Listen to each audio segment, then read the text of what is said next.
Bom dia a todos. Estamos aqui hoje em nome da Ciena e também em nome da Binário. E agradecemos a presença de todos vocês. Vamos falar um pouquinho mais a respeito do mercado financeiro, das tendências tecnológicas e desafios que nós temos. Eu vou chamar o Leandro para se apresentar e falar um pouquinho mais a respeito dessa parceria e logo em seguida eu começo. Bom dia a todos. Agradeço inicialmente a presença de vocês, né? Eu sei que começando mais um webinar nesse cenário que nós estamos vivendo, mas eu gostaria de apresentar rapidamente para vocês a nossa parceria com a Ciena. O Grupo Binário é um integrador de serviços, né, brasileiro, né, que tem hoje alguns braços internacionais. Nós temos uma logística bem evoluída e iniciamos essa parceria com a Ciena no seguinte sentido: a gente fez toda a homologação da nossa equipe técnica com os produtos Ciena. Então, hoje nós fazemos a implantação, fazemos suporte, damos todo o arcabouço necessário, também comercialmente falando, para alavancar a marca da Ciena no Brasil. Então, a gente está muito satisfeito com essa parceria. A Ciena é um excelente fabricante, se não um top brand aí do mercado de transmissão no mundo, né? E a gente sabe que qualquer solução que eles têm trabalhado tem sido de excelência de mercado, ou seja, vocês sempre estarão em boas mãos. Gostaria de apresentar também para vocês a Rafaela, né, que introduziu e começou falando, né, estava acompanhando a gente aqui durante esse período. A Rafaela é uma engenheira da Ciena, com muita experiência no setor. Ela tem alguns anos, né, Rafaela? Não vou falar todos os anos que você tem, mas você está lá no seu currículo, não preciso ocultar isso, mas Não entrega a idade não, por favor. mas a Rafaela já tem uma experiência considerável nesse mercado. Ela já trabalhou em vários fabricantes e pode nos agraciar aí com muitas informações pertinentes. Outra coisa também que eu gostaria de só comentar é que o nosso evento vai ter o seguinte formato: a Rafaela vai falar, explicar um pouco sobre as tendências tecnológicas, né, e os desafios que esse mercado nos tem colocado, especialmente um pouco mais voltado para o mercado financeiro.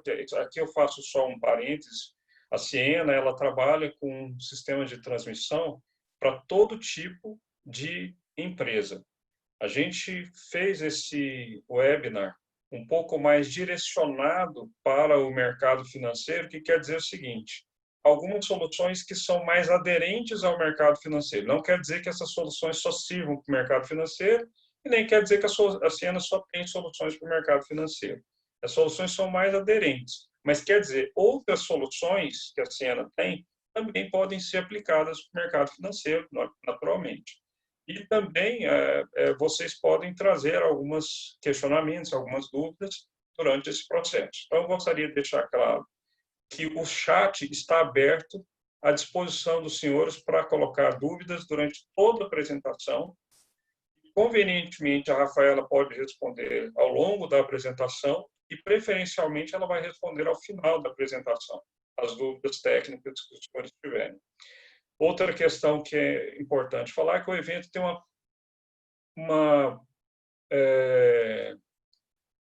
uma estimativa de duração de aproximadamente 1h30. Essa duração já está considerando uma demo ao final e a resposta das questões. Eventualmente, a gente pode extrapolar um pouco esse período para até umas 2 horas, dependendo do interesse dos senhores, evidentemente. Então, assim, fiquem à vontade, sintam-se em casa, né? Nós estamos aqui para recebê-los mesmo, e qualquer dúvida, por favor, não hesitem em nos questionar, tá? Agora eu vou passar a palavra para a Rafaela, né? Rafaela, muito obrigado aí pela sua disposição de nos apresentar. pode continuar. Oi, Leandro, obrigada. Bom dia, pessoal. Bom dia a todos. Então, como o Leandro apresentou, eu sou a Rafaela, eu sou engenheira da Ciena. Eu sou engenheira de soluções, então eu trabalho com vários mercados e um deles é o mercado financeiro, né? O mercado de parceria que a gente tem com o mercado financeiro. Eu vou apresentar aqui hoje para vocês um pouco dos desafios que a gente tem tido, que a gente tem visto nesse mercado, né? Os desafios tecnológicos, as novidades tecnológicas que a gente tem visto nesse mercado também. Depois eu vou apresentar para vocês alguns casos de uso, então alguns exemplos de utilização de tecnologia para resolver esses problemas. A gente não vai ter uma demo, mas a gente vai ter aí uma demonstração dos casos de usos aplicados ao mercado financeiro. Então eu tenho, se não me engano, uns 5 ou 6 casos que eu vou mostrar para vocês. E para tentar ajudar vocês a resolver todos esses desafios que a gente tem visto para o mercado financeiro. Bom, falando um pouquinho sobre a Ciena ela está presente aqui no Brasil já há bastante tempo, desde 2010. Eu já estou na Ciena desde 2012, então já tenho 8 anos de Ciena. A Ciena é uma empresa americana, ela tem presença tanto em São Paulo quanto no Rio de Janeiro. Infelizmente, por conta da situação mundial que nós vivemos hoje, nossos escritórios estão fechados. Porém, temos a expectativa de abri-los no próximo ano. E assim que a gente estiver com os escritórios abertos, eu convido vocês a visitar-nos se quiserem. Aqui no Brasil nós temos centro de treinamento, temos laboratório e temos os nossos escritórios físicos, como eu falei, em São Paulo e no Rio de Janeiro. Bom, eu vou falar um pouquinho a respeito das soluções, então, que nós temos para o mercado financeiro. Primeiro, a gente vai comentar sobre os desafios tecnológicos que a gente tem visto, né, nesse mercado. Então, espero que todos vocês já estejam vendo a minha tela. E vamos seguir. Vamos falar, então, sobre tendências e desafios. Bom, quais são as tendências que a gente tem visto aí no mercado financeiro? A gente tem visto algumas tendências bem específicas dentro do mercado financeiro, tendências que talvez algumas delas são parecidas com tendências de outros mercados, porém algumas são muito, muito, muito específicas do mercado financeiro. Então, vamos falar, por exemplo, sobre o Open Banking. É uma tendência, né, de abertura e é uma tendência parecida com a tendência que a gente tem visto já em outros mercados.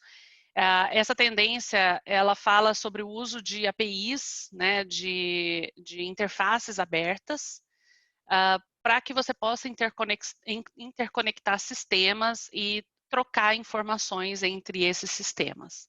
A gente vai falar um pouquinho mais a respeito disso daqui a pouquinho.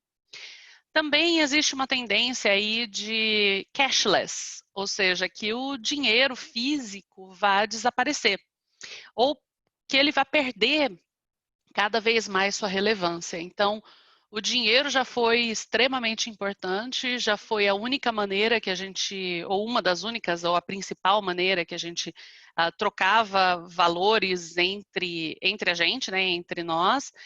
E recentemente, nos últimos 20, 30 anos, a gente tem começado a utilizar outros métodos para troca de dinheiro, né, para troca de valores financeiros. E aí a tecnologia está super envolvida, a tecnologia é uma das culpadas por essa nova tendência.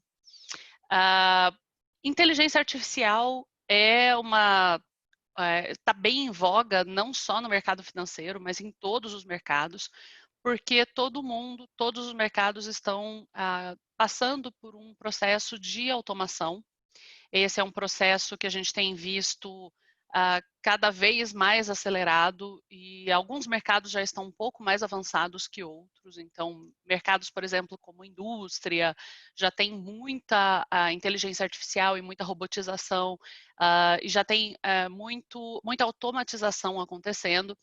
Mas a gente vai ver cada vez mais esse processo de inteligência artificial, de robotização, automatização acontecendo. O outro ponto é o blockchain. O blockchain já é uma tendência de mercado bem específica para o mercado financeiro, não que ele não possa ser aproveitado para outros mercados, mas aí a gente tem uma identificação muito grande com o mercado financeiro, né, relacionado com blockchain, e relacionado, claro, às criptomoedas, aos contratos inteligentes, e tudo isso está relacionado com a tecnologia que muito provavelmente vai fazer com que o dinheiro perca sua relevância cada vez mais. Real-time payments é uma tendência que já acontece bastante, né, internamente dentro de cada país. A gente já tem aí uma troca de valores em tempo real. Aqui no Brasil, a gente não tem praticamente nenhuma dificuldade com esse tipo de ação. A gente consegue fazer pagamentos em tempo real, pagamentos pelo celular, pagamentos via aplicativos, mas é uma tendência que está também tomando força em outros países e a gente está começando a ver uma tendência na própria interconexão entre os países. Então, envio de dinheiro, pagamento entre os países em tempo real, real time, né? Não aquele next business day, como a gente tinha até algum tempo atrás.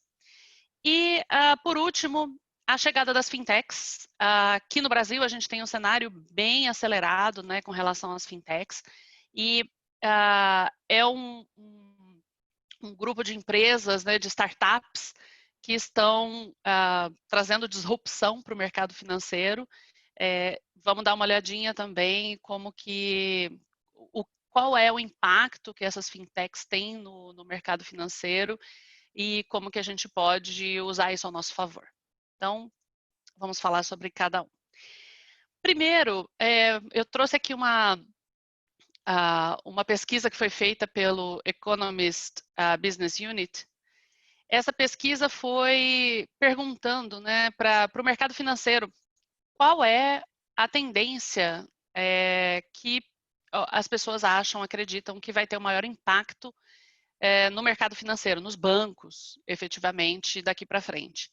E a grande maioria aí respondeu que as novas tecnologias são o que vai trazer maior impacto. Então, a gente tem, e olha que a gente está comparando tecnologia aí com mudanças de ciclo de macroeconomia, a gente está comparando as novas tecnologias com mudanças políticas e socioeconômicas, ou seja, mudanças que realmente afetam o mercado financeiro.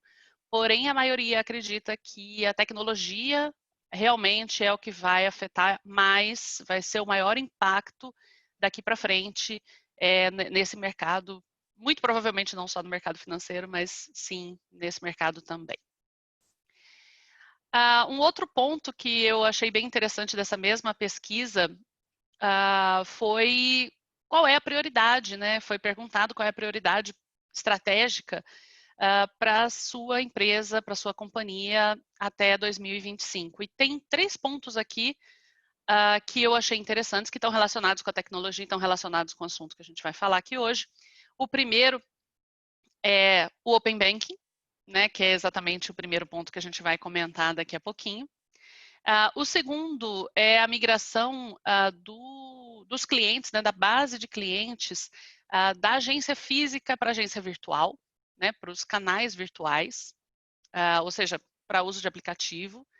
Muitos de nós hoje, aqui no Brasil, a gente é bem avançado nesse ponto, então muitos de nós hoje já nem tem um gerente físico ou uma agência física dedicada para a gente já tem um gerente virtual e uma agência virtual, né?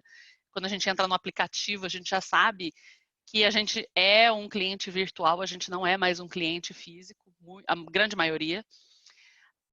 E também, um outro ponto bem interessante que a tecnologia pode ajudar bastante é ajudar a gente a agilizar a colocação de novos produtos no mercado. Então, hoje em dia, a gente sabe que existe aí entre o desenvolvimento de um novo produto e a real colocação desse produto no mercado, existe um atraso razoavelmente grande de teste, de desafios tecnológicos, e eu acho que a tecnologia ela pode ajudar a gente bastante nesse ponto, a tentar acelerar essa jornada para a gente poder colocar novos produtos, novos serviços no mercado.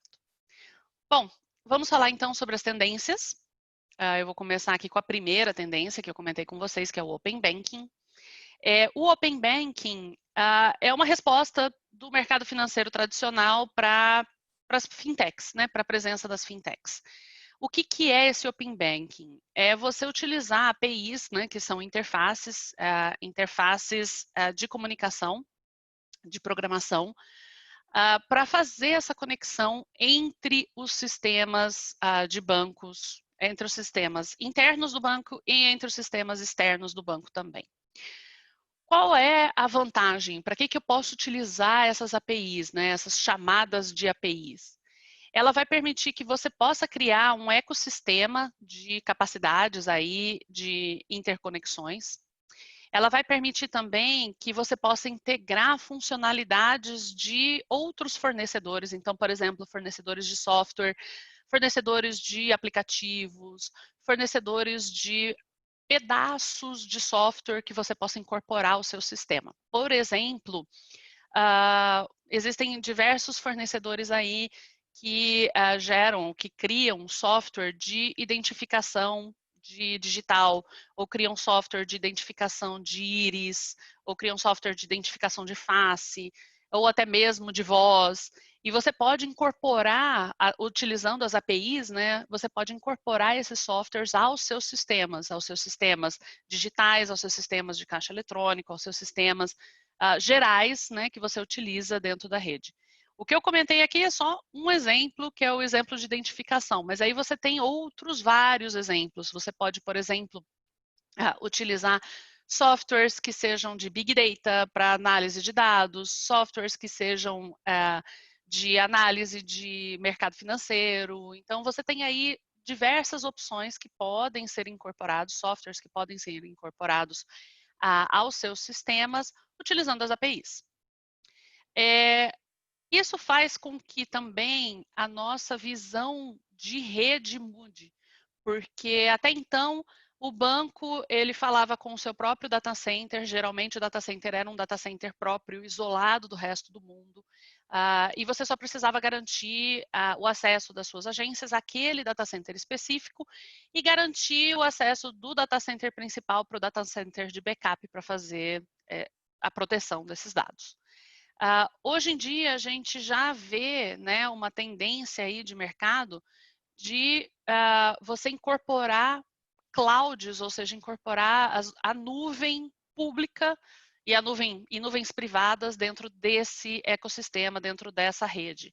Então, MTDC são os multi-tenant data centers, né, são data centers que não são privados dos bancos, né, são data centers de empresas como Equinix e entre outras, em que você tem ali dentro daquele data center não só uma empresa, mas você tem várias empresas presentes dentro daquele data center e você interconecta essas várias empresas utilizando aquele data center. E além disso, os próprios provedores da nuvem, né? A gente está falando aí da Amazon, da Azure, da Microsoft e entre outros. E a gente cada vez mais tem visto essa necessidade de interconectar os sistemas bancários, né? A rede do banco a esses data centers e a essas nuvens. E é claro, toda vez que a gente está mexendo com informação sensível, com todo esse tipo de troca de dados, existem aí diversas dúvidas, né, que a gente pode levantar com relação à segurança, escalabilidade, até mesmo a resposta, né, rápida que a gente precisa, disponibilidade e qual é o impacto dessas mudanças até mesmo nos sistemas internos do banco. Então, todas essas dúvidas, elas existem, todas essas dúvidas precisam ser consideradas quando a gente está pensando nesse caminho de abertura do banco. Um outro ponto bem interessante que eu comentei anteriormente é sobre o desaparecimento do dinheiro, né? O pagamento eletrônico hoje, cada vez mais, né, existem mais canais de pagamento eletrônico, eu posso utilizar o meu aplicativo, eu posso utilizar o cartão de crédito físico, eu posso até mesmo utilizar o cartão de crédito virtual dentro do celular. Alguns relógios mais recentes, né, tipo o Apple Watch, eles podem trazer informação de cartão de crédito e você não precisa nem sair com o celular de casa para fazer compras. Então, cada vez mais é um recurso que está disponível para a gente. Não tem mais a necessidade de você ir no caixa eletrônico tirar dinheiro, né? É muito fácil. Está cada vez mais seguro, então já foi uma coisa preocupante, né? Você fazer um pagamento virtual. Hoje em dia está cada vez mais seguro, então muito mais gente tem utilizado pela facilidade, porque é realmente muito simples de utilizar, basta você aproximar o seu celular, basta você utilizar o seu cartão, é muito fácil e é muito rápido, né? Muito mais simples do que você carregar dinheiro com você. E tem aí outras forças ocultas que estão também lutando ou estão forçando a sociedade a ir para esse modo de operação cashless, que muitas vezes a gente nem considera, né? Que a gente nem pensa. A gente acha que é mais uma comodidade para a gente, né, usuário, mas no fim das contas, quando a gente pensa no sistema bancário, no sistema financeiro inteiro, os governos, de maneira geral, têm muito interesse nessa tendência, porque com isso, com a utilização de métodos eletrônicos para pagamentos, você consegue traquear, você consegue verificar essas transações de uma maneira muito mais fácil. E você consegue, inclusive, verificar, por exemplo, pessoas que estão evadindo o sistema de taxas, né, de impostos, porque pessoas que têm gastos muito maiores do que aquilo que elas declaram, com certeza elas têm fontes não declaradas aí de recebimentos. Você também consegue verificar transações ilegais. Então, por exemplo, eu estava até lendo esses dias uma reportagem sobre o mundo das drogas e como o mundo das drogas precisa do dinheiro físico, né? Quem assistiu aí no Netflix aquela série que falava de narcotráfico, sabe que, por exemplo, Pablo Escobar enterrava dinheiro dentro do quintal, porque quem está na ilegalidade não pode usar o sistema financeiro oficialmente. Então, o dinheiro físico, ele é muito utilizado pelo submundo, pelo mundo ilegal. E forçar a ida para uma sociedade sem dinheiro físico facilitaria muito a verificação e o controle desse submundo, né? Eliminaria ou dificultaria bastante a transação nesse submundo. E, bom, como eu falei, tanto os governos, polícias e todos os órgãos públicos, eles estão forçando aí a eliminação do dinheiro e quando você pensa, por exemplo, nos Estados Unidos ou no próprio mercado comum europeu, eles estão aí ou já removeram as grandes notas, né? Por exemplo, notas de 500 euros já não existem mais. E nos Estados Unidos a negociação, a conversa aí de se remover até mesmo a nota de 100 dólares, que é muito provavelmente a nota mais utilizada no mundo. Mas existe sim essa discussão nos Estados Unidos para tirar essa nota de circulação ou para diminuir a circulação dessa nota. Dessa maneira você diminui lavagem de dinheiro, você diminui todo esse submundo, você até mesmo diminui a fabricação de notas falsas, né? Se você acaba diminuindo a utilização. Um dado interessante, em 2019, os pagamentos chegaram a 4,1 trilhões, pagamentos digitais chegaram a 4,1 trilhões de dólares, que é um marco bem interessante para esse mercado. Bom, falando ainda sobre o pagamento digital, eu trouxe aqui alguns dados interessantes sobre cada um dos países. Então, quando a gente pensa aqui nessas bolinhas, a gente tem o número de pagamentos digitais feitos por ano, né, na média, por habitante. Então, países como Singapura e Coreia do Sul, são países onde a gente tem números gigantes, né, de pagamentos digitais feitos por ano, por pessoa, por habitante. Então, por exemplo, em Singapura, a razão pela qual, né, o pessoal tem feito pagamento digital é que a população essencialmente é muito mais jovem, e é uma população que tem muito acesso à tecnologia, muito acesso a redes de celular, a redes Wi-Fi, e tem acesso a toda essa tecnologia e não tem essa resistência, né? Sendo uma população muito jovem, não tem nenhuma resistência a esse método de pagamento. E aí, Brasil está aqui embaixo, com 166, ou seja, mais ou menos aí um pagamento a cada 2 dias e meio. Temos países que já fazem praticamente um pagamento ao dia, então Estados Unidos está mais do que um pagamento por dia ao ano, são 495, França 363, e o que é interessante aqui embaixo é a Índia são 18 apenas, mas a explicação é que a Índia é um país muito grande, com muita gente não bancarizada, muita gente que está fora do mercado financeiro, e esse pessoal ainda tem bastante dificuldade de acesso à tecnologia também. Porém, mesmo com esse número 18, sendo um número pequeno comparado com o restante que a gente está avaliando aqui, houve já um crescimento muito grande de um ano para cá. Então, quando a gente considerava os números de 2018, comparados com o número de 2019, já teve um crescimento de 10 vezes nesse período. Então, podem esperar que para o próximo ano a Índia vai subir bem mais do que esse 18 que está aqui. Falando do lado de cá, a gente tem as novas tecnologias que devem começar a aparecer cada vez mais. Então, a gente vai ter cada vez mais, por exemplo, pagamentos com biometria. A própria tecnologia do blockchain está sendo utilizada e vai ser cada vez mais utilizada.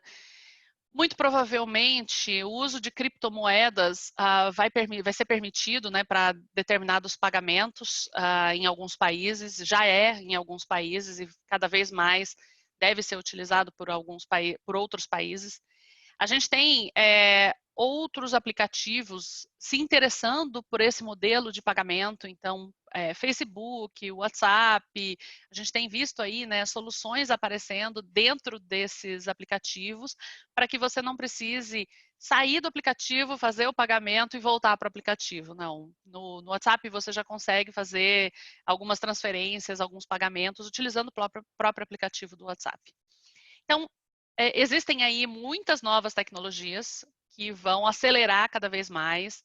E como eu falei, tanto o governo quanto as próprias instituições financeiras têm muito interesse em que a gente deixe de utilizar ou diminua bastante a utilização do papel como dinheiro. Vamos falar sobre um outro ponto, que é a inteligência artificial. A inteligência artificial, ela é muito interessante, super interessante, quando a gente está pensando principalmente em automatizar alguns processos. Então, a gente pode utilizar a inteligência artificial tanto no front office, né, por exemplo, para a parte de conversa, de chat, de comunicação com o cliente, aquela conversa inicial que você faz com o seu cliente perguntando o que ele necessita, e aí a gente já tem, né, robôs que fazem esse tipo de conversa, tanto no chat, na web, quanto via WhatsApp, e isso vai acabar se tornando cada vez mais comum, né? Eu me lembro que até alguns anos atrás era realmente difícil conversar com o operador do telefone, porque o operador do telefone não entendia nada do que a gente falava. Hoje em dia, com a inteligência artificial e com o avanço da inteligência artificial, muitas vezes você acaba nem percebendo que você está falando com um operador digital e não com um operador físico. Também, customer support, né, todo o suporte aos clientes. A gente tem visto alguns bancos, especialmente bancos mais novos, né, fintechs e outros, alguns bancos que estão investindo em novas tecnologias, utilizar até mesmo a inteligência artificial no processo de abertura de conta. Então, você não precisa fisicamente ir até a agência, existem bancos que nem possuem agência física. Então, você manda todas as informações e documentos e tudo via aplicativo, né? Então, você tira foto do seu documento, tira uma foto, selfie sua, faz a verificação de digital e tudo através do próprio aplicativo. E você também tem opções aí de simulações de investimentos e tudo mais, tudo isso sendo utilizado inteligência artificial, porque você pode personalizar essas simulações. Então, para cada usuário, baseado nos investimentos que cada cliente, né, possui, você consegue, com a inteligência artificial, automaticamente oferecer opções de investimento e, inclusive, fazer simulações se aquela pessoa tivesse investido naquele determinado fundo, qual seria o ganho que ela teria naquele momento. Então, você consegue fazer esse tipo de personalização, você consegue fazer esse tipo de inteligência utilizando a máquina, utilizando inteligência artificial. Além disso, a gente também pode utilizar no middle office, né, dentro do próprio banco, a gente pode utilizar a inteligência artificial para descobrir fraude, descobrir lavagem de dinheiro, verificação de usuário, verificação dos próprios funcionários.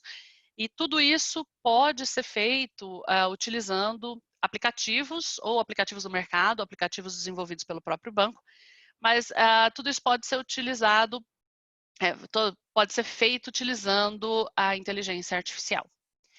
E quando a gente fala do back-office, a inteligência artificial ela também ajuda a gente bastante, principalmente quando a gente está avaliando, por exemplo, contratos, quando a gente vai avaliar gerenciamento de risco, vai avaliar, por exemplo, quando a gente precisa dar crédito para um determinado usuário. Então, são muitas informações que você pode juntar, desde informações bancárias, informações que estão disponíveis na web sobre determinado usuário, e a inteligência artificial ela pode juntar todas essas informações e pode ponderar para você quais são os riscos que você tem com determinada ação, com determinado crédito que você vai fornecer para aquele correntista ou para outro correntista. Então, é muito mais rápido e é muito mais seguro você fazer essa análise utilizando inteligência artificial do que você fazer essa análise você pessoalmente, pessoa física, fazendo a análise de todos os dados de um determinado usuário. Além disso, isso é muito importante lá nos Estados Unidos, a análise de crédito utilizando AI evita muito que você tenha preconceito quando você vai oferecer crédito. Então, lá nos Estados Unidos, isso é um assunto bem em voga no momento, e os bancos eles estão utilizando bastante inteligência artificial para evitar o próprio preconceito dos funcionários do banco com relação à cor, raça, à denominação sexual de cada um dos aplicantes aos créditos que estão sendo solicitados. Então, a máquina não enxerga a cor, a máquina não enxerga a orientação sexual, a máquina enxerga apenas aquela informação que está disponível para ela, que é a informação de risco, de crédito para aquela pessoa. Então, é uma tendência que a gente tem visto cada vez mais e tem sido bastante forçada pelos últimos acontecimentos, principalmente lá nos Estados Unidos. Aqui do lado, a gente tem, então, uma pesquisa, né, que foi feita para algumas empresas do setor bancário, perguntando quais eram as razões principais pelas quais as pessoas estavam interessadas em utilizar AI, né, inteligência artificial. E, primeiro, claro, aumentar a produtividade da força de trabalho, né, dos funcionários. Isso é bem óbvio, e acho que é óbvio para todos os setores, não só para o setor financeiro. Mas o que é bem interessante aqui é essa opção aqui de identificar oportunidades que poderiam ter sido perdidas se não fosse pelo AI. Então, o AI, como eu falei, ele consegue trabalhar com uma massa de dados, né, com o Big Data, gigantesca, de uma maneira muito melhor do que nós, seres humanos, conseguimos. E aqui o AI ele vai conseguir identificar padrões que podem passar desapercebidos para todos nós. Então, o uso do AI no sistema financeiro é realmente muito interessante, é realmente muito importante, não só para aumentar a produtividade. Bom, falando sobre blockchain, com certeza vocês todos já conhecem, né, já estão cansados de conhecer. Então, a ideia do blockchain é você fazer a verificação das transações em blocos e fazer o broadcast desses blocos, né, enviar esse broadcast para que vários setores e vários mecanismos façam essa verificação ao mesmo tempo. E aí você tem a certeza de que realmente essa transação ela é uma transação válida, é uma transação real, então ela é validada por vários órgãos diferentes, de maneira que você consegue garantir maior segurança para aquela transação. Sem o blockchain, criptomoedas não seriam possíveis, ou não seria possível de rastreá-las, ou não seria possível de mantê-las se não fosse tecnologias de verificação como a tecnologia do blockchain. E o que o blockchain nos traz, ou pode trazer para a gente? Então, de acordo com uma pesquisa aí da KPMG, ele pode trazer até 95% de redução em erros, né, que quando a gente faz essas transações offline, quando a gente faz essas verificações offline, a gente pode ter aí erros de sincronismo entre bases de dados, erros de sincronismo entre o próprio caixa do banco e o seu sistema, e com o blockchain você elimina esses erros, elimina até 95% desses erros que podem ser cometidos sem o uso do blockchain. A gente tem até 40% de eficiência a mais, né, quando a gente usa esse processo de blockchain, porque a gente está fazendo todo esse processamento em tempo real, a gente está fazendo todo esse processamento com várias informações ao mesmo tempo, então traz realmente essa eficiência. Traz também aumento na experiência do próprio usuário, porque é muito mais rápido. O uso dos canais digitais vai permitir que você faça essas transações e essas verificações de uma maneira muito mais simples e muito mais rápida. E até 75% de redução em gastos, porque como você faz essas verificações muito mais rápido, você evita os erros que podem te trazer aí prejuízos, né, de se tiver erro na base de dados, aqui está dizendo que sim, ali está dizendo que não, então você evita esse tipo de erro e evita esses settlements, né, que são esses acordos quando acontecem esse tipo de erro, permitindo que você faça essas transações de maneira mais segura e de maneira muito mais rápida. Bom, falando sobre tempo real, né, pagamentos em tempo real, como eu comentei lá no começo, a gente aqui no Brasil, a gente já faz, né, muitos desses pagamentos Pay Now facilmente. A ideia do Real-Time Payments é que você possa fazer Real-Time Payments para tudo. Então, você possa fazer Real-Time Payments de amigos para amigos, depósitos no mesmo dia, contas no mesmo dia, pagar tudo com qualquer coisa, até mesmo, por exemplo, utilizando milhas, utilizando pontos, utilizando tudo que possa ser convertido, né, criptomoedas, tudo que possa ser convertido em valores financeiros. E existe, como eu falei, uma grande pressão para a gente remover o dinheiro físico, e o Real-Time Payments, que é essa possibilidade de você pagar com qualquer coisa, ajuda bastante, né? Te traz essa grande possibilidade. Então, simplesmente você faz uma autorização de um pagamento, esses fundos são colocados à sua disposição, né, naquele momento. É feito um settlement, ou seja, é feita uma verificação das duas partes e uma notificação. É um processo extremamente simples para o usuário, mas que exige aí toda uma verificação intra-bancos, né?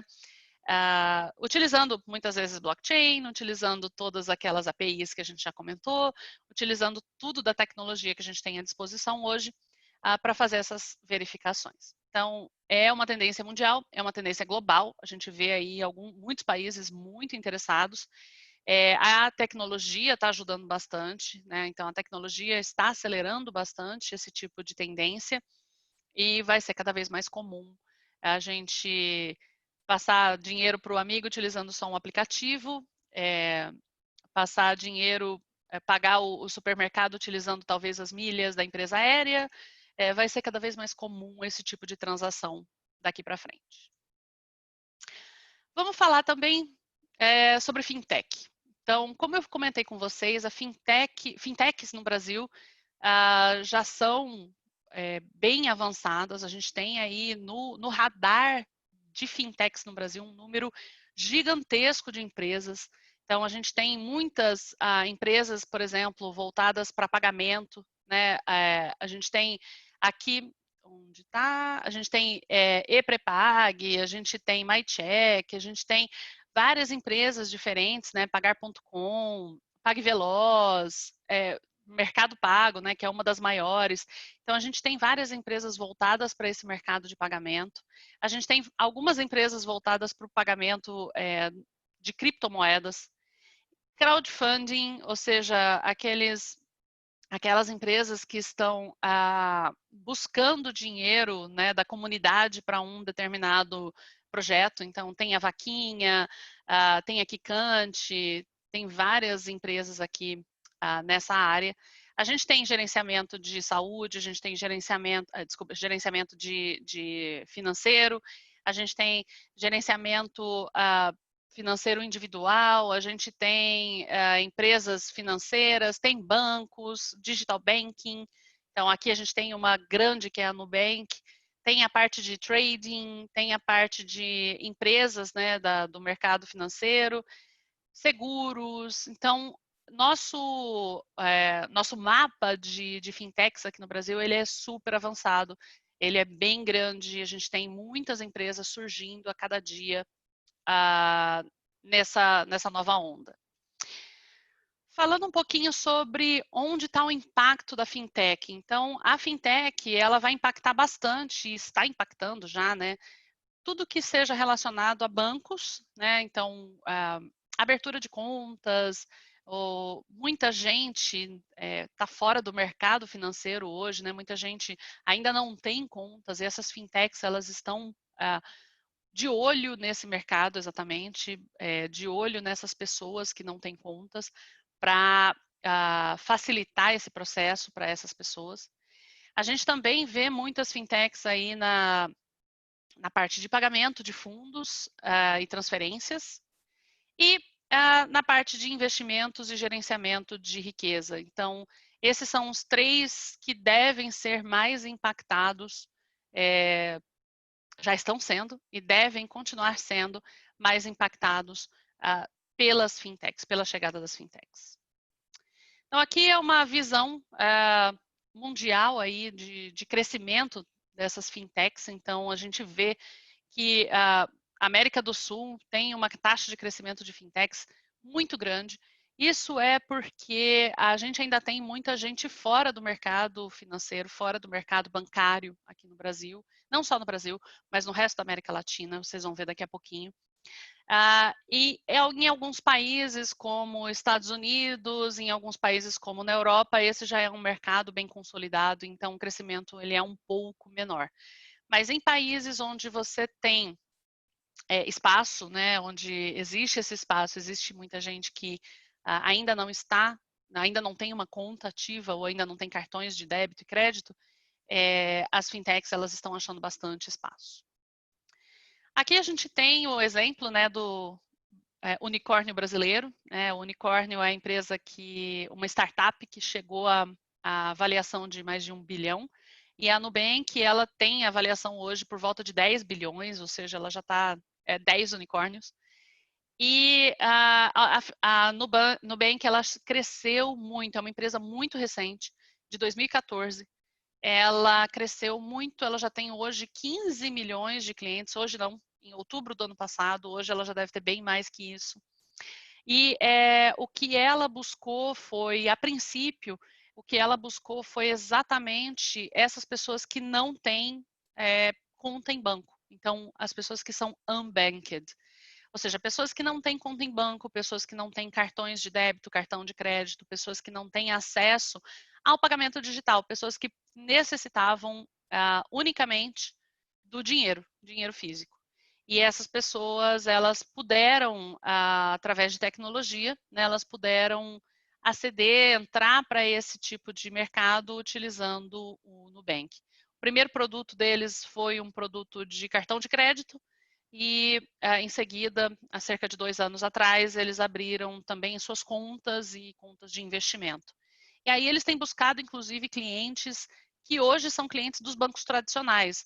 Então, mostrando aí taxas de manutenção de conta zeradas, né? Então, sem taxa, e opções de investimento mais agressivas para atrair principalmente o público mais jovem, principalmente o público que não quer ficar num banco tradicional e que acha interessante, né, entrar para esse mercado novo, que é o mercado das fintechs. Aqui a gente tem uma visão do pessoal, né, que não tem acesso a banco nos países da América Latina. Então, vocês podem ver que o Brasil até que não está numa situação tão ruim. Então, cerca de 70% da população em idade produtiva já tem conta em banco, pelo menos um banco, e a gente tem 59% dessas pessoas com cartões de débito, porém só 27% com cartão de crédito. Mas percebam que existem outros países na América Latina que estão numa situação muito pior. E aqui embaixo a gente tem México, né, com só 35% da população com a conta em banco e 10% da população com cartões de crédito. Ou seja, são números bem assustadores, né, com relação ao mercado financeiro. E não é à toa que o Nubank expandiu para o México, né? Então, o México é o país um dos países que o Nubank escolheu para fazer sua expansão, exatamente buscando esse público. Imagina, 65% da população não tem conta em banco e 90% da população não tem um cartão de crédito.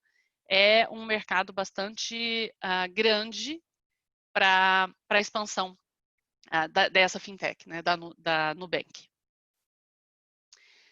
Bom, a gente já viu agora quais são as tendências que a gente vê nesse mercado, né, alguns desafios que a gente vê pela frente e as tendências que a gente tem visto no mercado. E o que a gente pode fazer para ajudar vocês nesse mundo novo? Então, vamos lá. Falando a respeito dos desafios. Então, a gente tem aí, no mercado financeiro, cada vez mais regulação, principalmente depois da quebra que a gente teve, né, em 2008, lá nos Estados Unidos. Isso é muito real para os Estados Unidos, mas acabou sendo também real para outros países na Europa e até mesmo aqui no Brasil. Então, a gente tem cada vez órgãos regulatórios mais preocupados com o mercado financeiro e mais de olho no mercado financeiro. Esse daqui é muito válido para os Estados Unidos, para o Brasil talvez ainda não, mas lá nos Estados Unidos o mercado financeiro, o mercado de bancos é um mercado que já não cresce mais tanto, é um mercado já bem estabelecido, e o crescimento lá é bem pequeno ano a ano, não há muito espaço para novos entrantes. Quando a gente fala de explosão de dados, isso é muito verdade. Então, antigamente o banco tinha pouquíssima informação de cada um dos usuários. Era informação pessoal, era informação de contato, era alguma informação da conta. Hoje em dia, os bancos têm um histórico. Imagine eu que tenho conta no mesmo banco há mais de 20 anos. O banco tem um histórico meu e uma informação minha, que mais ninguém tem, que provavelmente nem eu tenho. E o banco hoje, com inteligência artificial, hoje com processamento, né, do Big Data, com processamento dos dados, ele pode efetivamente fazer o uso desse tipo de informação.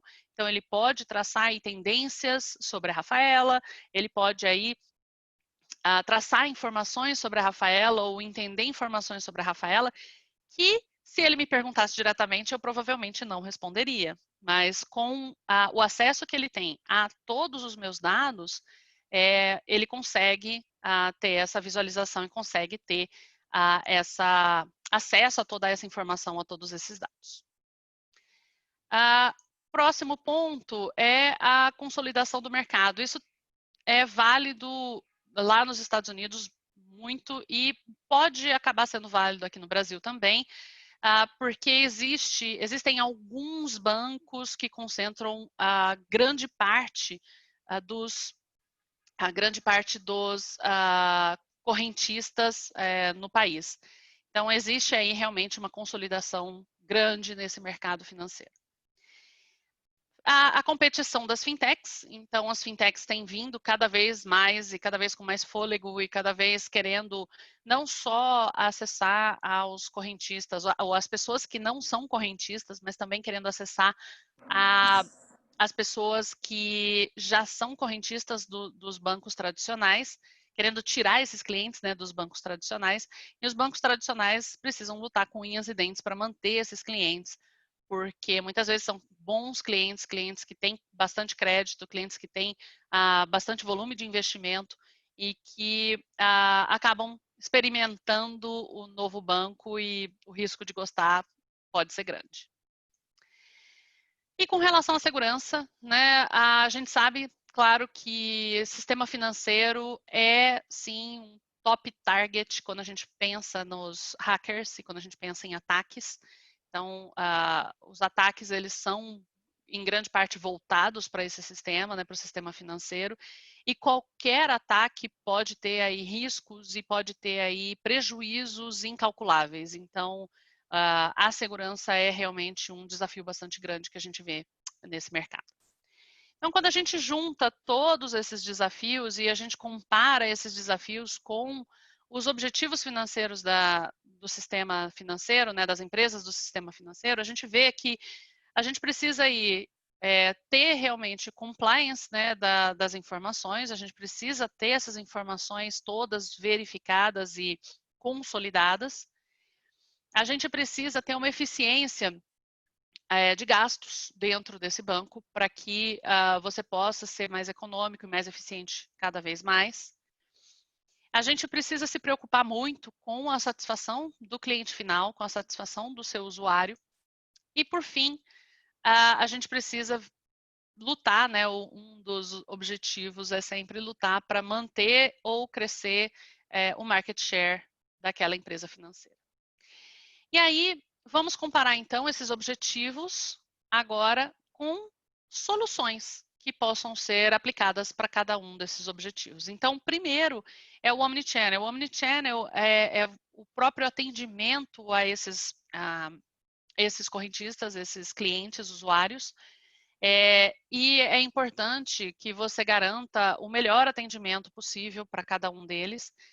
E a gente tem utilizado, que eu já comentei, né, a gente tem utilizado aí tecnologia para esse tipo de atendimento cada vez mais, para tentar dar um atendimento que seja eficiente, tentar dar um atendimento que responda exatamente o que o seu cliente está precisando e está querendo naquele momento, de maneira rápida, de maneira simples e de maneira correta.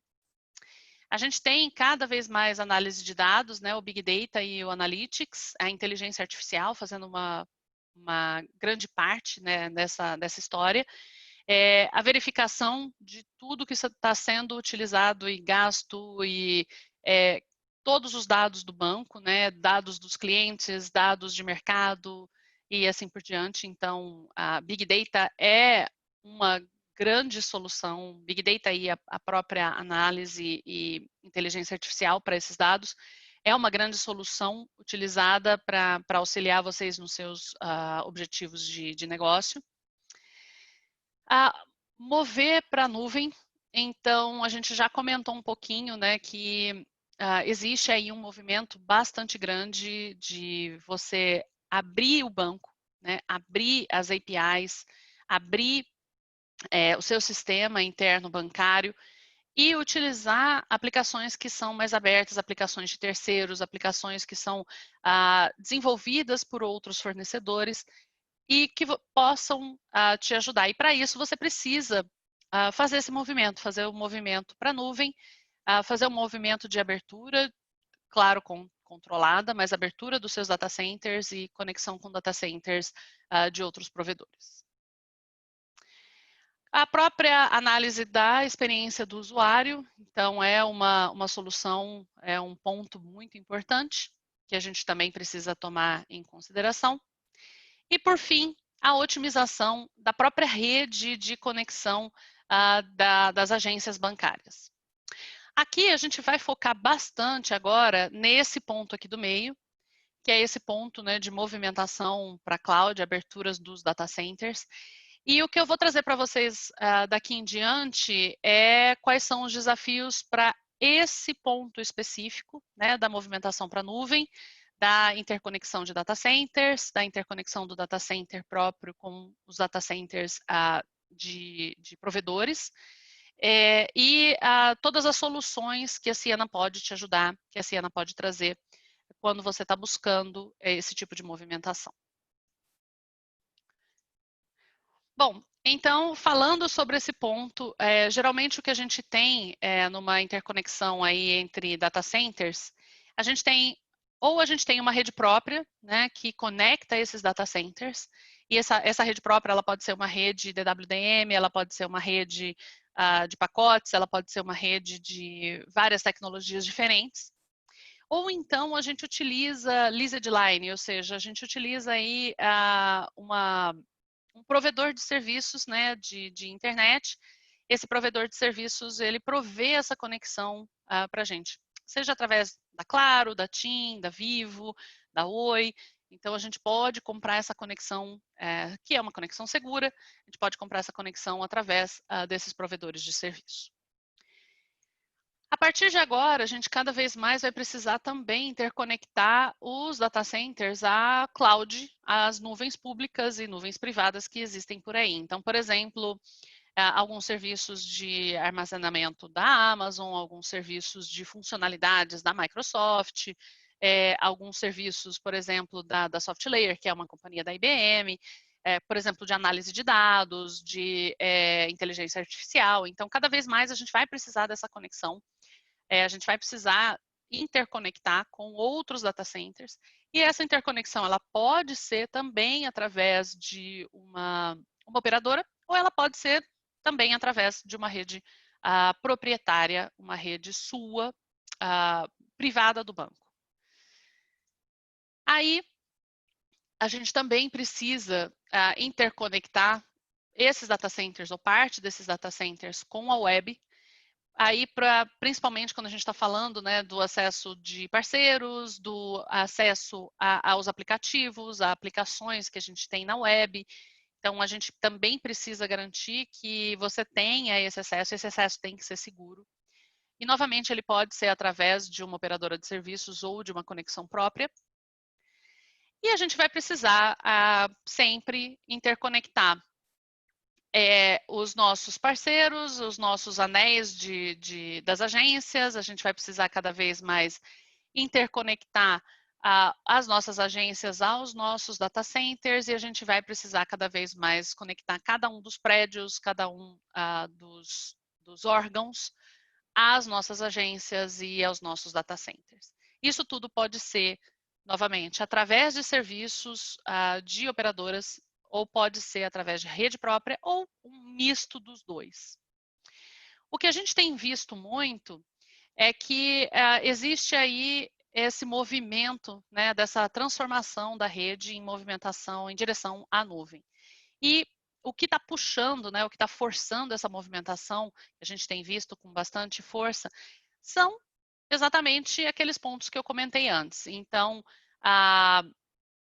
o upgrade, né, dos sistemas internos bancário, a utilização de ferramentas que estão na nuvem, sejam essas ferramentas como, por exemplo, ferramentas da Microsoft, ou até mesmo ferramentas da própria IBM, de análise de dados, ou outras ferramentas quaisquer que estejam na nuvem. A gente vê também o pagamento online, né, o pagamento em tempo real, forçando você a se conectar cada vez mais a essas nuvens, a levar os seus dados e trocar esses dados, né, com bases de dados que estão aí na nuvem. Além disso, a gente tem todo o ecossistema das fintechs, né, e a gente precisa interconectar com esse ecossistema, e as fintechs, elas estão todas aí em nuvem, elas não têm base de dados próprias, elas não têm data centers próprios. O mobile banking, os aplicativos que a gente tem hoje em dia no nosso celular, né, e eles funcionam conectados à internet e funcionam acessando bases de dados que muito provavelmente estão na nuvem. E, por fim, a própria interconexão das agências e dos próprios caixas eletrônicos, cada vez mais devem ser interconectados através de nuvem, através dessas bases de dados que estão distribuídas, né, não bases de dados que estão fixas em um único local. A gente tem dois tipos de nuvens, né, existentes. A gente tem nuvens privadas e nuvens que são públicas.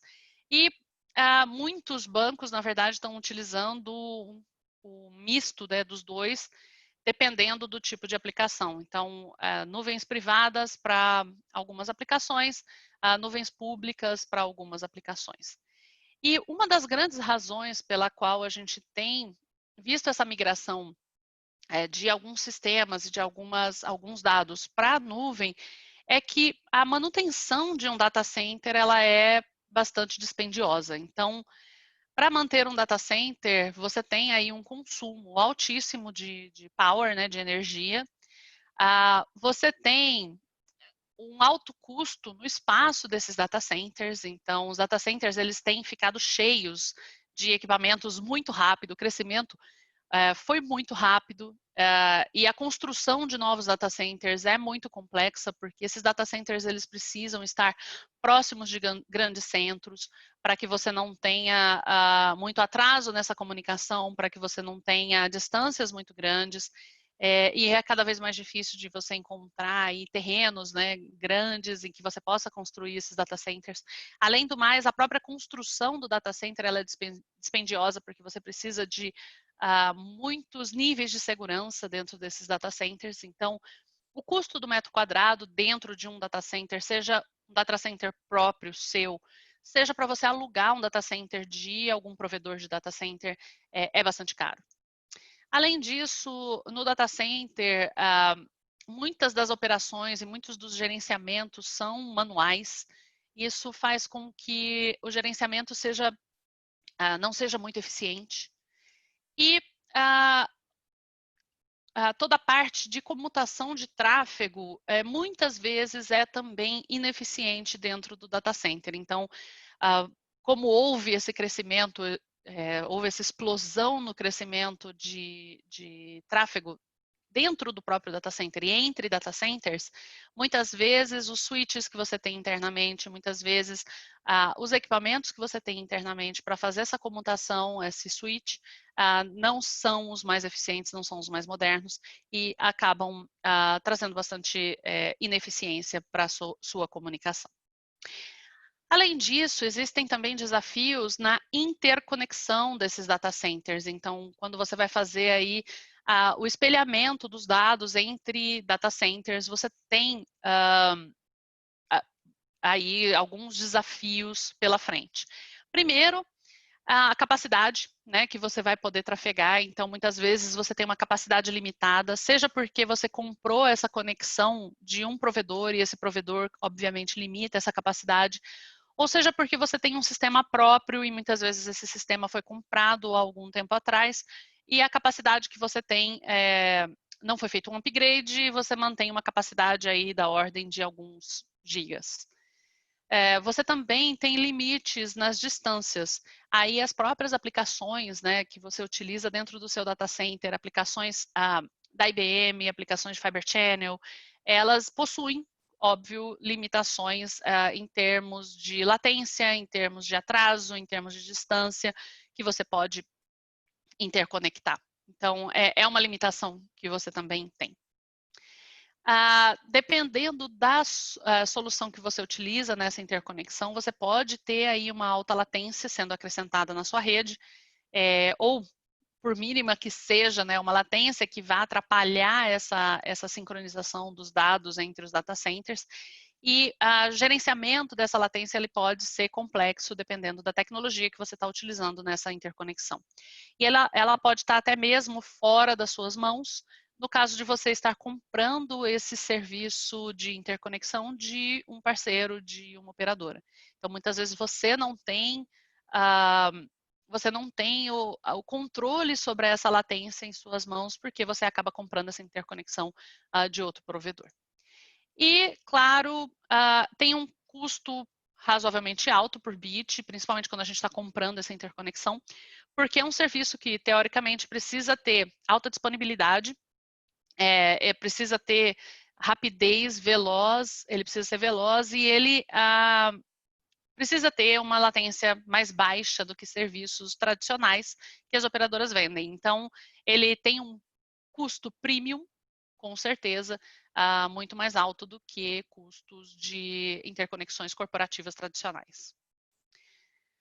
E, além disso, a gente tem também o fator de risco, né, que apesar da gente acreditar, né, a gente tem a crença de que a fibra ótica ela é segura, existem métodos e esses métodos eles têm desenvolvido cada vez mais, mas existem sim métodos de você grampear essa fibra e coletar informação de dentro dessa fibra, tá? Mesmo sendo uma informação ótica.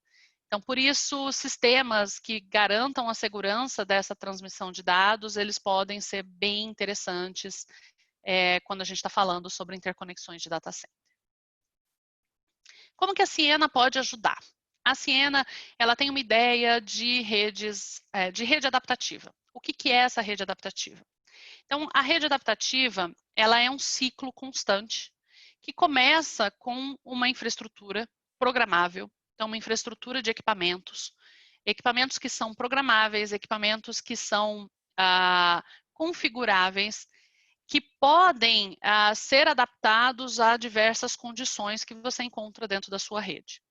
Esses equipamentos também são capazes de gerar informações massivas de telemetria, ou seja, informações de estado de funcionamento, de performance, de características de cada serviço, informações em tempo real que são enviadas para um sistema de análise e inteligência.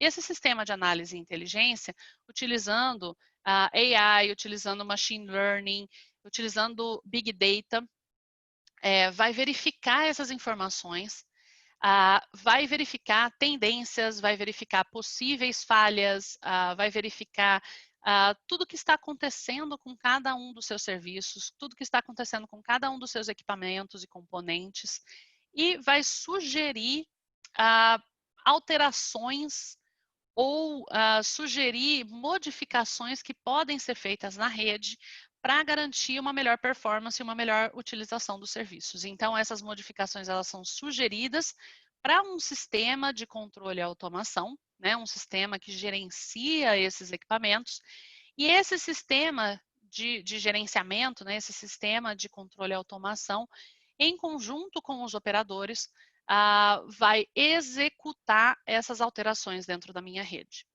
Uma vez executadas essas alterações vão gerar novos dados de telemetria que vão ser analisados e vão sugerir novas modificações. Como eu falei, é um ciclo constante. Eu estou sempre verificando, sugerindo e atuando. Vamos comparar o que é esse adaptive com o que a gente costumava fazer, que é o reactive. Então, as redes anteriores, né, as redes passadas, a gente tinha aí o que a gente chama de reactive, ou seja, eu reajo a um acontecimento. O acontecimento é uma quebra de fibra, a minha reação é rerotear meu tráfego.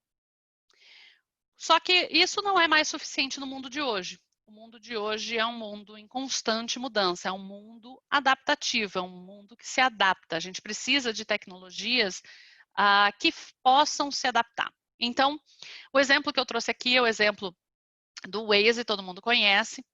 O Waze, antes mesmo de você ter, por exemplo, um acidente, aquela via ficar totalmente congestionada e totalmente intransitável, o Waze, ele te redireciona para outros caminhos em tempo real. ele verifica os caminhos disponíveis em tempo real e, se tiver um melhor caminho, ele te indica.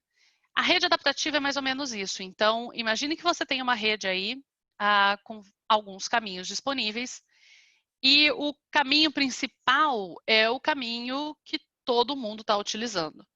Por que todo mundo precisa estar nesse caminho principal? Por que eu não posso aproveitar os meus outros caminhos que estão disponíveis, distribuir esse tráfego de maneira inteligente?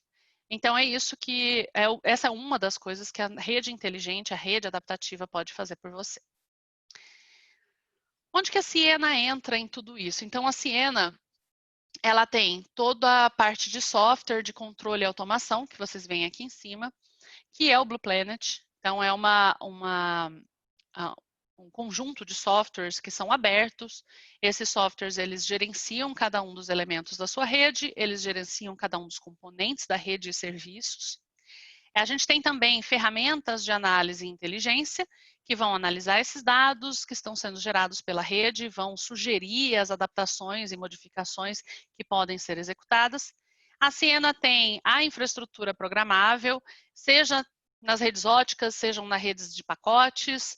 E, por fim, a Ciena tem todo um conjunto de serviços especializados para te ajudar a chegar na solução adequada e te ajudar a manter essa solução fazendo todo o trabalho de manutenção desses componentes. Bom, vamos falar um pouquinho agora sobre os casos de uso. O primeiro caso de uso que eu trouxe é um caso de uso que a gente utiliza bastante, né, de backup, para recuperação de desastre, né, disaster recovery.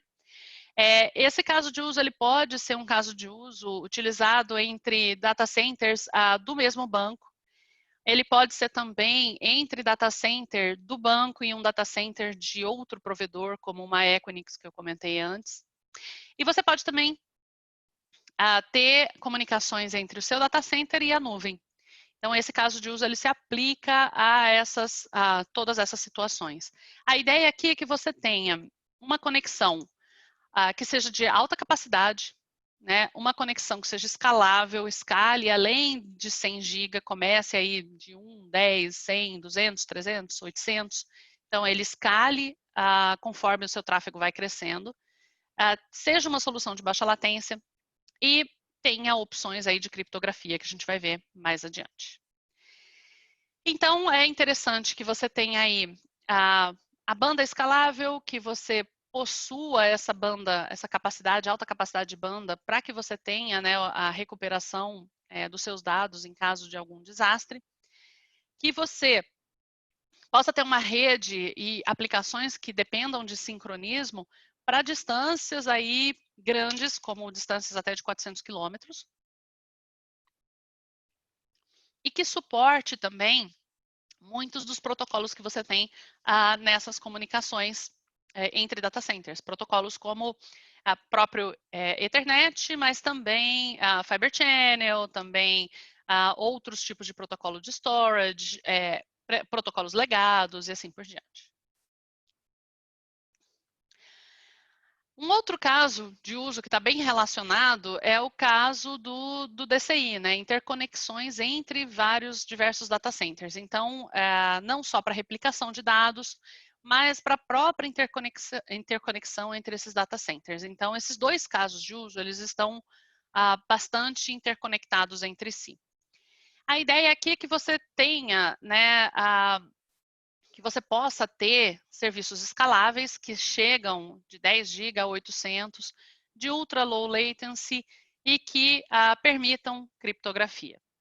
Para esses casos, né, tanto para os casos de replicação quanto para os casos de interconexão de data center, a gente tem aí possibilidades interessantes de utilização de gerenciamento via SDN e também utilização de funções virtualizadas, que eu vou comentar um pouquinho mais adiante. A ideia aqui é que você tenha gerenciamento o mais simples possível. A gente viu que gerenciamento é um dos grandes problemas que a gente tem nos data centers, né? Uma infraestrutura ou um equipamento que seja simples de programar, simples de configurar. Um equipamento que consuma pouco, que use pouco espaço físico e tenha consumo baixo. tenha alta capacidade, seja escalável, e que ele possa ser utilizado em distâncias aí interessantes, que você possa ter também criptografia dentro desses equipamentos, e que você tenha toda a segurança necessária para a interconexão de data centers. A linha de equipamentos da Ciena que a gente utiliza nesse tipo de interconexão, geralmente é a linha de equipamentos do Wave Server. Então, quando a gente está falando aí de interconexão entre data centers e a gente está mais preocupado em capacidade de interconexão, a gente utiliza esses equipamentos, são equipamentos pequenos, de 1U, de baixo consumo. A gente tem 3 modelos disponíveis, então esse primeiro modelo, ele tem 1U de tamanho e ele chega a 400 GB de capacidade. Esse outro modelo aqui, ele tem 1U de tamanho também, ele é um equipamento modular, cada módulo desse pode chegar a 800 GB, dando aí um total de 2,4 tera de capacidade dentro desse equipamento. E o nosso equipamento mais recente, que foi lançado ainda esse ano, é o Wave Server 5. Ele tem 2 U's de altura, mas ele chega a 12,8 tera de capacidade. Aqui a gente está falando de lambdas, né, de comprimentos de onda da ordem de 800 gigas. Tá? Então, cada comprimento de onda, cada interface de linha que a gente tem aqui é de 800 gigas. E quando a gente fala de 800 GB, o mercado tem falado muito a respeito do 800 GB, mas muito que o mercado fala é sobre futuro, né? É sobre o que a gente vai ver daqui para frente, cartões que estão sendo feitos testes, cartões que soluções, né, que ainda estão sendo avaliadas e que devem ser lançadas em 2021. A Ciena está falando de uma solução que já está lançada, já está à venda e que a gente já enviou para os clientes mais de 1.000 unidades em menos de 3 meses de adoção da tecnologia.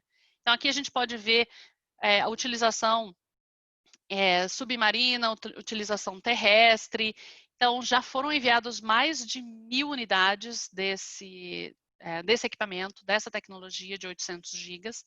Aqui no Brasil, a gente ainda não recebeu, mas já foi vendido para o Brasil também. Então, logo, logo, assim que a gente receber na aduana, a gente vai atualizar esse mapinha, mostrando aqui o Brasil também como um dos países que receberam esse tipo de tecnologia.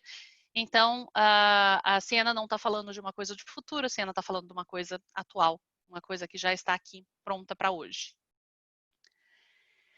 Bom, um outro caso de uso que a gente leva bastante em consideração, principalmente quando a gente está falando desse mercado financeiro, é toda a parte de segurança. Existem várias maneiras de você fazer segurança das informações que você tem dentro do banco. Você pode fazer a segurança dessas informações através de uma aplicação que esteja na camada 4 até a camada 7, né, do camada OSI. Geralmente, são softwares que você vai rodar ou no seu celular, ou no seu computador, ou nos seus mainframes. E esses softwares, eles geralmente têm um custo razoável, não é um custo muito alto, mas eles têm um suporte limitado aos tipos de protocolo que são suportados.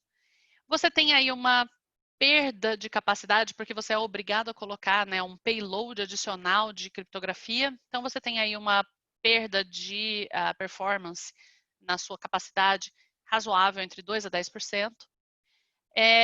E você tem uma latência também razoável. O que é interessante é que ele faz essa criptografia fim a fim mesmo, né, de aplicação a aplicação, o que é bem seguro, bem interessante. Outra opção que existe no mercado é a opção de utilizar o IPsec, ou seja, utilizar nos seus roteadores esse tipo de tecnologia de criptografia, né, de segurança. Porém, é uma tecnologia que acaba sendo bastante custosa e que só funciona para redes IP. Além disso, ela acrescenta aí um atraso, né, acrescenta uma latência grande, mas ela é fim a fim, ou seja, onde começa e onde termina o serviço, isso é um ponto positivo do IPsec. Outra opção que a gente tem é uma opção de MACsec dentro da camada 2, dentro da camada Ethernet. Um ponto negativo, bom, um ponto positivo é que ele tem um custo um pouco menor do que o IPsec, mas um ponto negativo é que ele é basicamente para a Ethernet e ele acaba sendo hop by hop, ou seja, de trecho por trecho dentro da sua rede. E a outra opção é você fazer uma criptografia já diretamente na camada física, né, na camada 1. Na camada física, essa daqui é a que tem menor atraso, né, a que coloca menor atraso.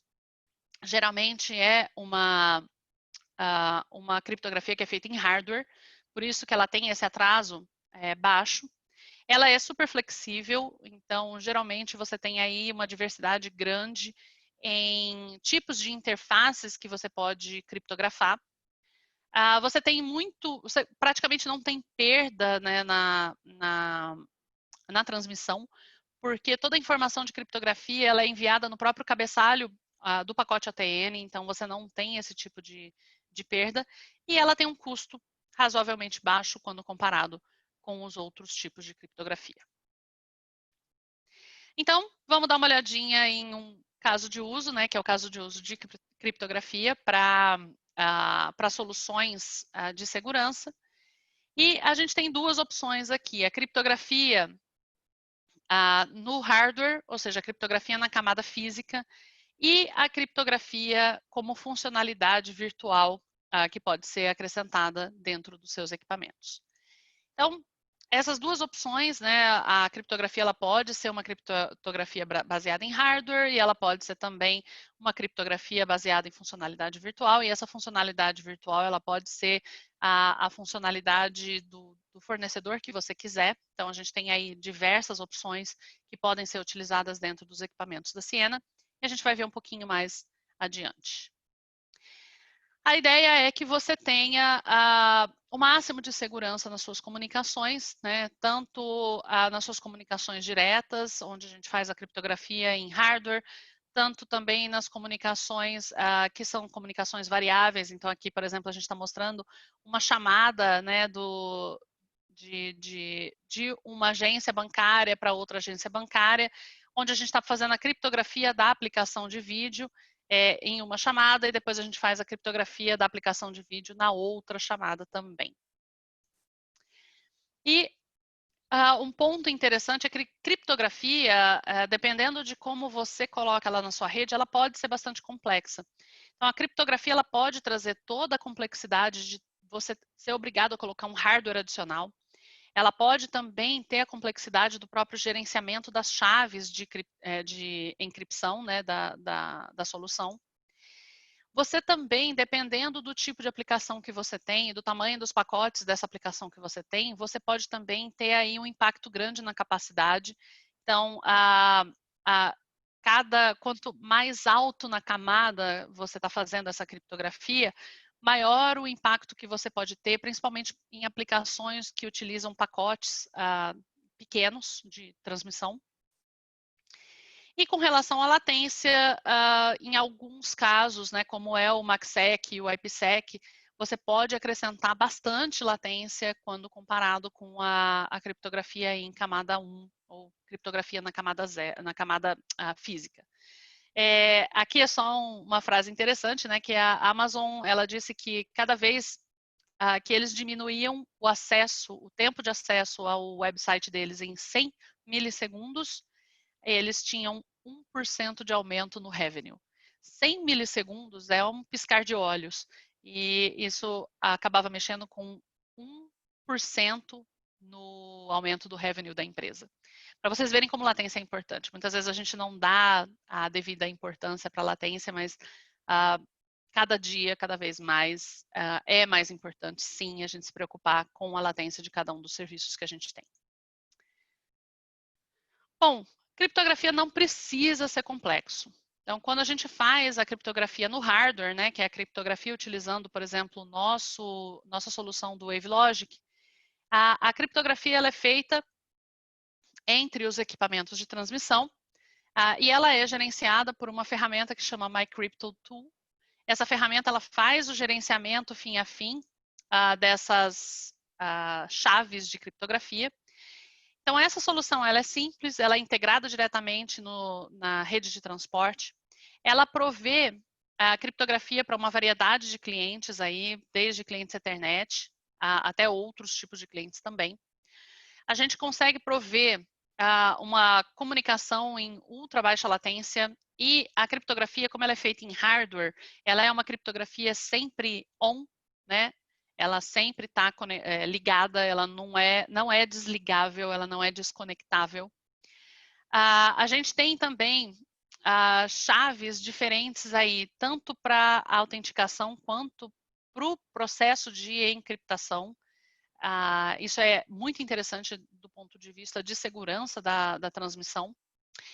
A gente tem todos os certificados, né, FIPS, que provém a nossa segurança na criptografia e a gente tem todo o gerenciamento completo dessas chaves, tanto via aplicação, né, utilizando SNMP, ou via linha de comando. E por fim, todas essas criptografias elas são feitas in flight, ou seja, em tempo real, no hardware, para garantir que você tenha o mínimo de latência possível e que seja a solução mais simples de integrar. Além da criptografia em hardware, você também pode utilizar funcionalidades que são funcionalidades virtuais. Essas funcionalidades virtuais, elas podem ser bastante interessantes, não só para a criptografia, mas também para outras funções. Então, aqui a gente está vendo um caso de uso, que é o caso de uso de NFV, que são as Network Functions, né, as funções virtualizadas, e também SDN, que é a gestão desses componentes, esses elementos da rede e a gestão dessas funções virtualizadas. Então, você pode ter várias funções sendo acrescentadas dentro da sua rede, todas essas funções sendo gerenciadas e orquestradas pelo SDN. Vamos ver com um pouquinho mais de detalhe como que isso funciona.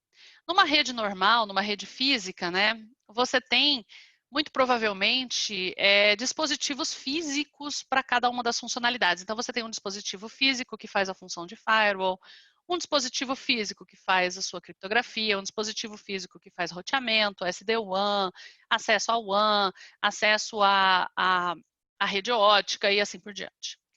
A ideia aqui é que manter esses equipamentos individuais, esses equipamentos separados, é muito complexo. Então, você acaba aí gastando muito tempo para fazer a manutenção desses seus serviços. Né? Você precisa ter técnicos que vão em campo, em cada um desses sites, fazer essas manutenções, fazer as alterações, fazer upgrades e assim por diante. Pode ser até mesmo questão de meses você conseguir fazer um upgrade de um determinado equipamento dentro da sua rede.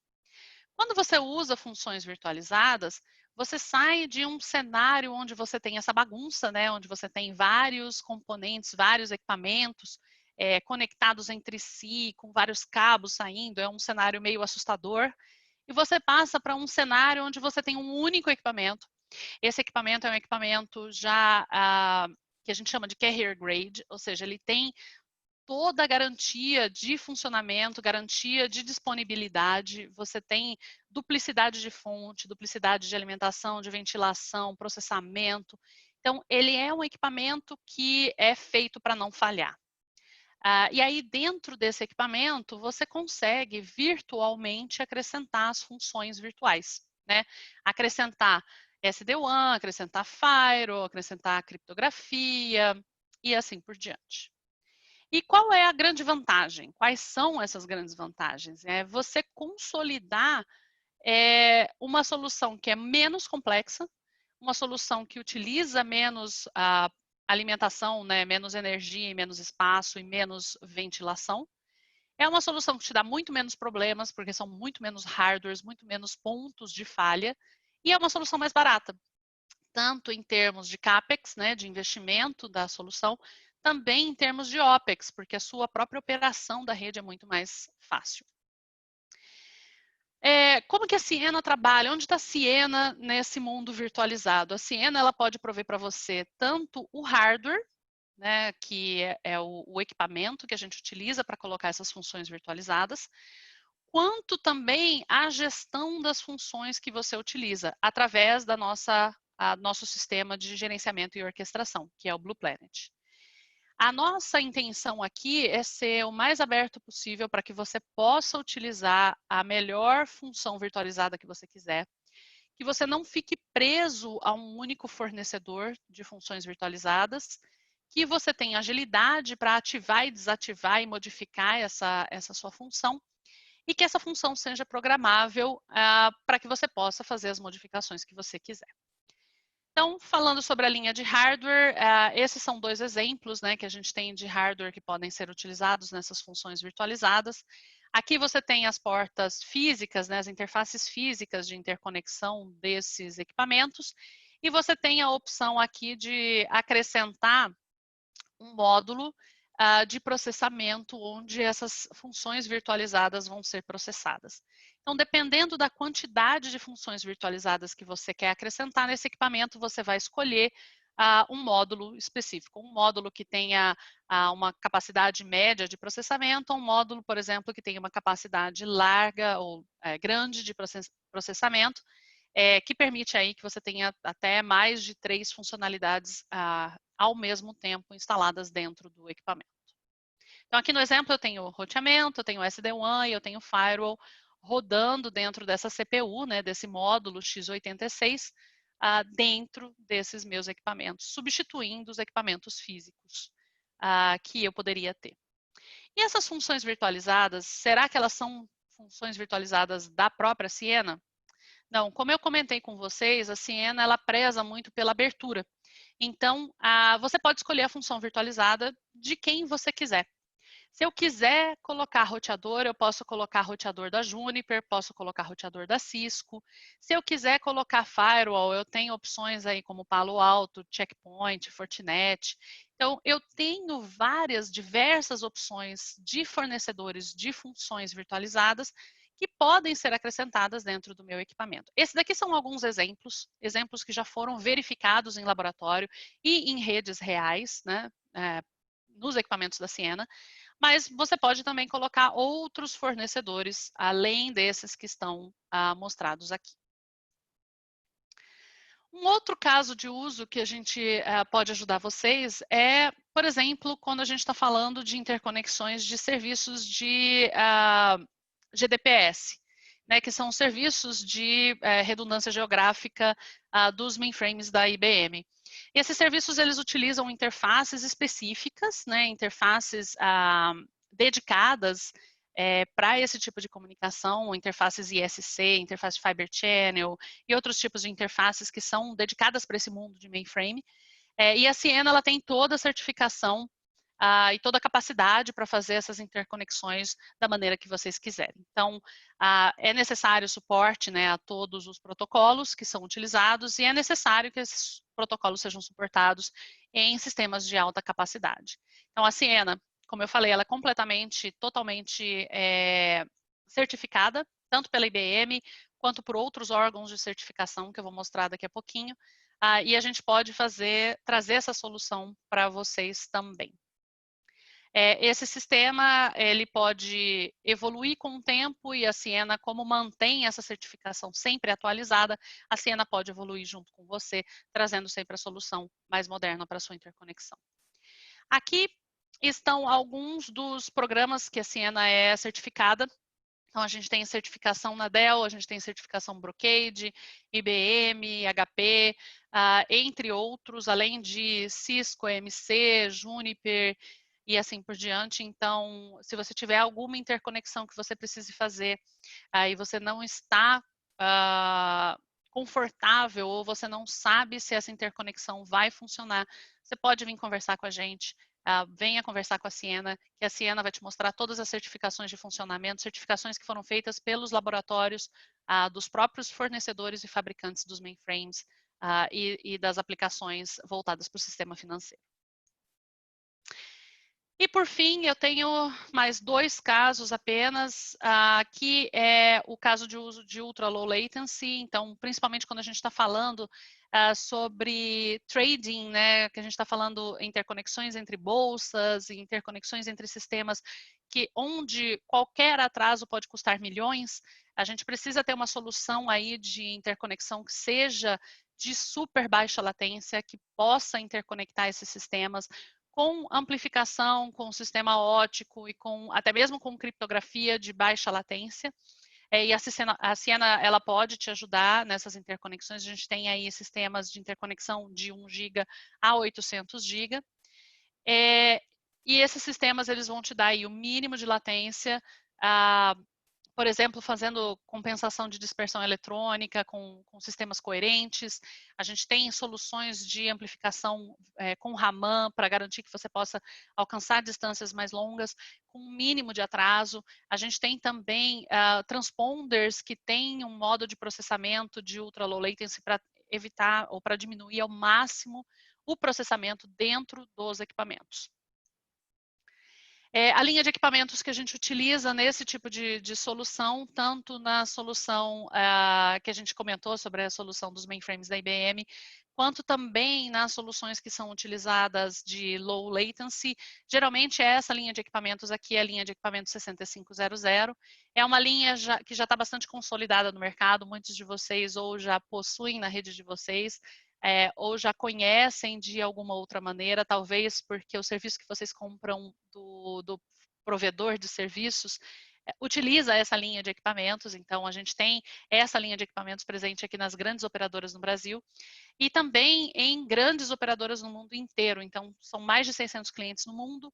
A gente, dentro dessa linha de equipamentos, a gente pode prover soluções óticas, a gente pode prover soluções de pacotes, né, Ethernet, a gente pode prover soluções de OTN também, toda a parte de transmissão coerente de 1 GB a 800 GB, plano de controle fotônico, toda a solução fotônica, ROADMs, amplificações e também a parte de criptografia.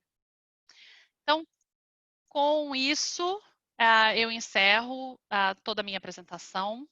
Eu vou retirar aqui o meu compartilhamento e eu gostaria de ver agora se temos algumas perguntas. Vamos lá.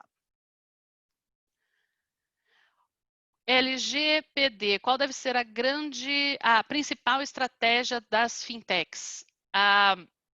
Como eu comentei, as fintechs hoje elas estão principalmente voltadas para o público que não tem conta em banco, né? Então as fintechs elas estão bastante interessadas nesse público. Elas utilizam muito tecnologia de cloud, elas não utilizam data centers próprios, e as fintechs, com certeza, elas estão sempre voltadas para o que a gente tem de mais disponível no mercado. Então, em termos de tecnologia, a gente tem bastante aí blockchain, né, sendo utilizado pelas fintechs, a gente tem bastante inteligência artificial sendo utilizado aí pelas fintechs. Então, são tecnologias, o que tem de mais avançado, né, o de mais novo de tecnologia sendo utilizado por esses mercados. Não sei informar se empresas públicas operam com serviço de reconhecimento facial.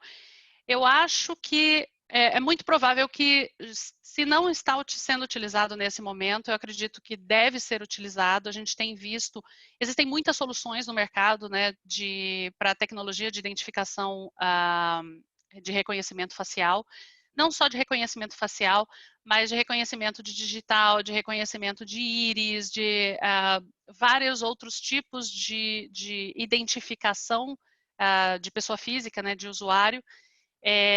E eu acredito que, se ainda não está sendo considerado, é algo que deve ser considerado muito em breve, porque existem realmente muitas startups novas que estão trabalhando com esse tipo de tecnologia, né, que estão trabalhando com esse tipo de funcionalidade, e que podem trazer essa funcionalidade de uma maneira muito simples, e essa segurança mesmo, né, de uma maneira muito simples daqui em diante. Bom, a Natália compartilhou com vocês o meu LinkedIn, ali embaixo é Rafaela Verlang. Por favor, conectem-se se tiverem alguma dúvida adicional, se quiserem saber sempre sobre as novidades da Ciena para o mercado, tanto para o mercado de telecomunicações quanto também para o mercado financeiro. A gente está sempre colocando informações adicionais no nosso LinkedIn e fiquem à vontade para me conectar, para me contactar, se tiverem alguma dúvida, algum questionamento, ou até mesmo se quiserem alguma consultoria sobre alguma conexão, alguma comunicação que possa ser utilizado produtos da Ciena dentro da sua empresa. A gente está sempre à disposição de vocês para qualquer dúvida e qualquer questionamento. Eu agradeço muito ao Leandro da Binário pela oportunidade de estar aqui com vocês hoje. Agradeço também a presença de todos vocês. E, Leandro, você tem alguma palavrinha adicional? Só agradecimento a todos, a você. Parabéns pela apresentação, muito boa. A gente aprendeu bastante, né, sobre questões dos desafios do mercado financeiro. E deixar para vocês, assim, podem entrar em contato com a Rafaela, mas também nós temos o site da Binário, vocês podem entrar em contato conosco, né? Não coloquei aqui na referência, mas posso colocar, tá? Quem precisar, eu vou até escrever aqui rapidinho, o meu e-mail, tá? Para vocês.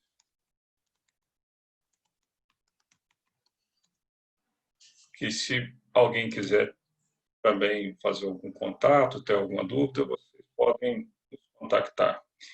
A gente trabalha em uma parceria sólida com a Ciena, mais uma vez eu comento, a gente está participando de vários eventos, vão ter outros eventos ainda neste mês. Existem alguns eventos voltados para o mercado de utilities, né, que também a Ciena é bastante atuante nessa área. Quero lembrar também que a Ciena atua bastante na área de transmissão em operadoras, como é evidente, né, porque ela está fazendo interligação de 800 GB, evidentemente que as operadoras elas utilizam bastante esse tipo de transmissão. Então eu quero deixar com vocês aí a possibilidade de contato para a gente fazer uma possível sequência nessas apresentações. Tá? Fica à disposição também. Muito obrigado mais uma vez, Rafael. Obrigado a todos os participantes e encerramos. Que seja isso. Ok, eu que agradeço e até a próxima vez. Tchau.